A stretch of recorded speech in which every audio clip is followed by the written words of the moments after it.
All right, so boys and girls, one strategy for using context clues that we learned using the Woompapa activity is to look at the sentences before and after an unfamiliar word, to look for clues just like reading detectives would do, to try to find the meaning of an unknown word. There are several other strategies that we can use to be reading detectives like Alexia here. Alexia is a reading detective. See, she has her magnifying glass, she has her notebook, and she has her pencil. And what she's going to do is she's going to use some of these strategies to find the meaning of unknown words. So the first strategy is definition. So what happens is a writer will write an example of the word in the text. And there are some signal words to look for that help you figure out that the definition is coming up. The signal words that a writer would use, some of them are that is or such as. So again, definition is a type of context clue that helps you figure out the meaning of unknown words. A restatement. A restatement is when the writer describes the word in a simple, easy to understand language. And the signal word for a restatement is the word or.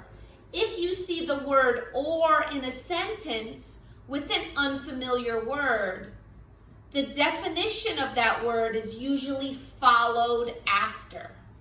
So far, the two types of strategies we can use are definition and restatement, and these two pretty much go together. Another type of context clue is a comparison or a synonym, words that mean the same thing.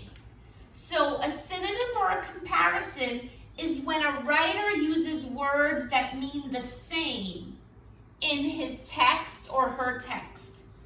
Words such as like, as, similar to, and also.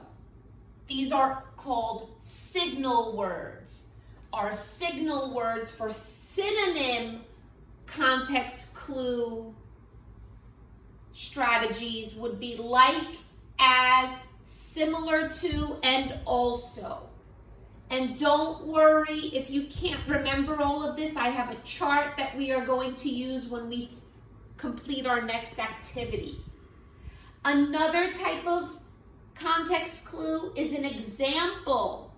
The author will give us clues in the text to point out an example of what the word means. And some of the signal words are the word including, such as, or, for example. Antonyms or opposites. In this situation, the writer will give an example of something that is unlike what the word means. And a signal word for an antonym would be unlike. And then finally, cause and effect. In this situation, the writer tells what happened and why it happened using the words because, since, or if, followed by the definition. So Detective Alexia knows when she is looking for context clues to help her figure out the meaning of an unfamiliar word, she can use definition or a restatement. She can use a synonym or a comparison. She can use an example. She can use an antonym. She can use cause and effect. And I will leave this poster up for a few minutes. I I will zoom in on it so you can take a look at it. If you do have a device and you can snap a picture, feel free to. If not, I have a simple chart that you can create yourself that will give you all of this information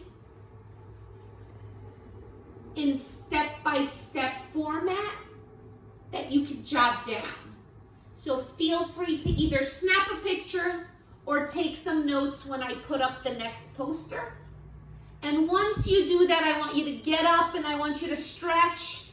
I want you to wiggle around. I want you to jump around. I want you to give yourself a brain break because we took in a lot of information in this segment. And after this segment, we're going to get ready to do some work.